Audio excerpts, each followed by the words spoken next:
بھارتی cricket team کے سابق کپتان محمد اظہرالدین حیدرآباد کے اسٹیڈیم سے اپنا نام ہٹائے جانے پر برس پڑے اور کہا کہ کبھی کبھی افسوس ہوتا ہے کہ میں نے کرکٹ کیوں کھیلی۔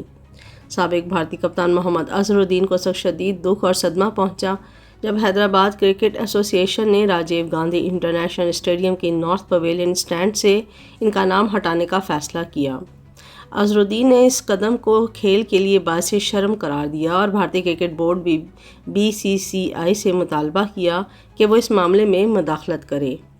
یہ قدم جسٹس وی ایشوریا، جو حیدرآباد کرکٹ ایسوسی ایشن HCA کے ایتھکس آفیسر اور امبیڈسمن ہیں، کی جانب سے ایک پٹیشن کے جواب میں اٹھایا گیا۔ یہ پٹیشن مقامی ادارے لارڈز کرکٹ کلب کی جانب سے دائر کی گئی تھی، جس میں الزام لگایا گیا تھا کہ اظہرالدین نے HCA کے صدر کی حیثیت سے فیصلہ کرتے وقت مفاد پرستی اور جانبداری کا مظاہرہ کیا۔ پٹیشن میں کہا گیا کہ ان کے کچھ اقدامات ذاتی فائدے کے لیے تھے جو شفافیت اور غیر جانبداری کے اصولوں کے خلاف ہیں۔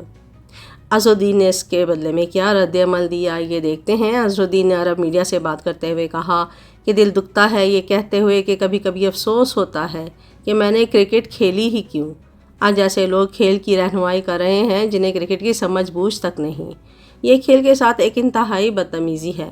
انہوں نے مزید کہا، میں اس ناانصافی کے خلاف قانونی کارروائی کا ارادہ رکھتا ہوں اور BCCI سے اپیل کرتا ہوں کہ وہ اس معاملے میں مداخلت کرے۔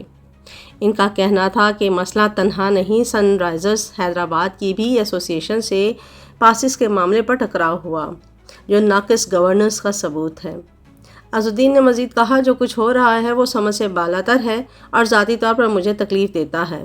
مجھے HCA انتخابات میں صرف اس لیے حصہ لینے نہیں دیا گیا کیونکہ میں نے نظام میں موجود کرپشن کو بے نقاب کیا۔ IPL میچز میں نام کے استعمال پر پابندی بھی لگائی گئی۔ HCA کو ہدایت دی گئی کہ IPL 2025 کے دوران کسی بھی ٹکٹ پر محمد اظہرالدین کا نام استعمال نہ کیا جائے۔ راجیو گاندھی اسٹیڈیم میں مزید میچز ہونے ہیں، جن میں سن رائزرز کے 3 ہوم میچز اور کوالیفائر 1 اور ایلیمینیٹرز بھی شامل ہیں۔ پٹیشن میں صرف اظہرالدین کا نام ہٹانے کی ہی درخواست نہیں کی گئی بلکہ یہ بھی مطالبہ کیا گیا کہ نارتھ پویلین اسٹینڈ کو حیدرآباد کے لیجنڈری بلے باز VVS لکشمن کے نام سے منسوب کیا جائے۔ اس مقصد کے لیے نہ صرف اسٹیڈیم میں بورڈ تبدیل کیا جائے بلکہ تمام ٹکٹس اور متعلقہ مواد میں بھی نئے نام کا استعمال کیا جائے۔ درخواست گزار نے آخر میں زور دیا کہ انصاف اور شفافیت کو یقینی بنانے کے لیے امبیڈسمن مزید احکامات بھی جاری کرے۔